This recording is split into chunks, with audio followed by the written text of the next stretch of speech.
بسم اللہ الرحمن الرحیم۔ دل و جان قربان آقا صلی اللہ علیہ وسلم پر مجید امجد کی ایک نظم ہے جو سیکنڈ ایئر اردو میں ایک کوستانی سفر کے دوران میں اس عنوان کے ساتھ شامل ہے۔ پہلے میں نظم آپ کو سنا دیتا ہوں۔ تنگ پگڈنڈی سرے کوہسار بل کھاتی ہوئی، نیچے دونوں جانب گہرے غار منہ کھولے ہوئے، آگے ڈھلوانوں کے پار ایک تیز بورڈ اور اس جگہ ایک فرشتے کی طرح نورانی پر تولے ہوئے، جھک پڑا ہے آ کے رستے پر کوئی نخلے بلند، تھام کر جس کو گزر جاتے ہیں آسانی کے ساتھ، موڑ پر سے ڈگمگاتے راہروؤں کے قافلے، ایک بوسیدہ خمیدہ پیڑ کا کمزور ہاتھ، سینکڑوں گرتے ہوں کی دستگیری کا امی، آہ ان گردن فرازانے جہاں کی زندگی، ایک جھکی ٹہنی کا منصب بھی جنہیں حاصل نہیں۔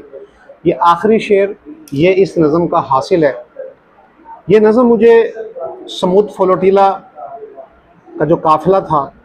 جو اسرائیل نے روک لیا اور اس میں شامل 450 سے زیادہ لوگوں کو گرفتار کر لیا، اس حوالے سے یہ نظم مجھے یاد آ رہی ہے۔ افسوس کا مقام تو یہ ہے کہ 57 مسلمان ممالک اور کسی ایک مسلمان ملک نے بھی اس فلوٹیلا کو سکیور نہیں کیا، اس فلوٹیلا کے تحفظ کے لیے کوئی عملی قدم نہیں اٹھایا۔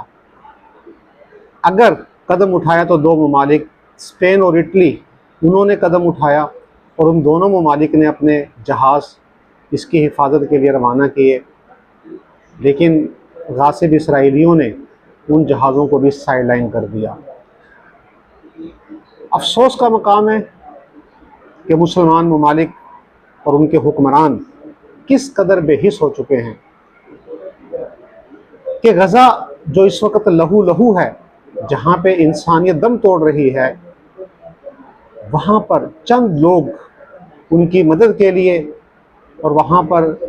امداد پہنچانے کے لیے پہنچنے کی کوشش کر رہے ہیں، اور کوئی ملک ان کو تحفظ دینے کو تیار نہیں ہے۔ اور اگر کسی نے سٹیپ لیا